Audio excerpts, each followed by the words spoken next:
Albert Einstein said, "Compound interest is the eighth wonder of the world," and never underestimate exponential growth.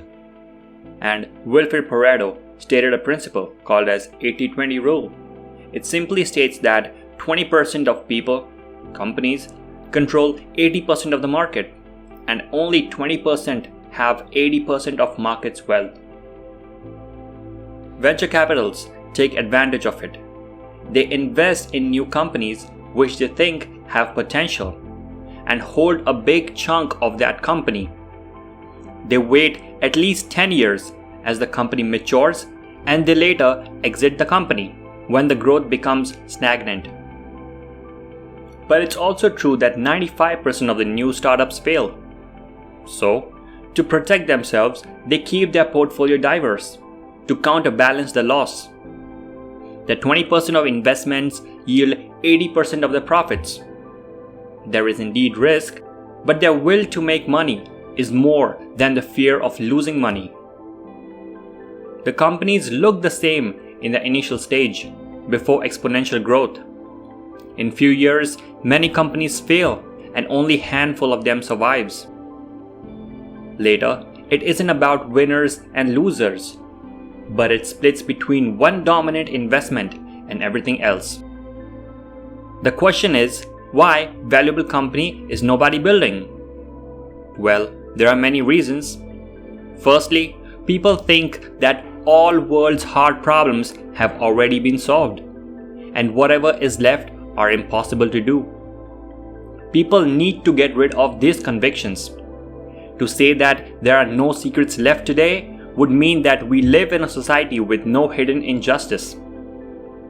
Second is that parents don't want their kids to be explorers, and rather want them to become an employees and expect that it'll make their life grand. Third is that we're always taught that if you overachieve and end up learning something that's not in your test, you won't receive credit for it. They taught people to follow certain rules and sabotage their explorer's mindset. Fourth is that people are scared of taking risk and losing things. This is ridiculous, as these same people would take risk of doing something completely pointless and would spend money on worthless things. Fifth is that students are made to believe that the life is all set when they get into some elite institute. They think about their potential salary more than the implications of the education they received. Sixth is shifting. When we identify certain problems around us, we expect someone else to fix that problem instead of taking charge of that problem. We think that others might have identified this problem and even have come up with a solution. So, we're bound to think that it's pointless to brainstorm over it.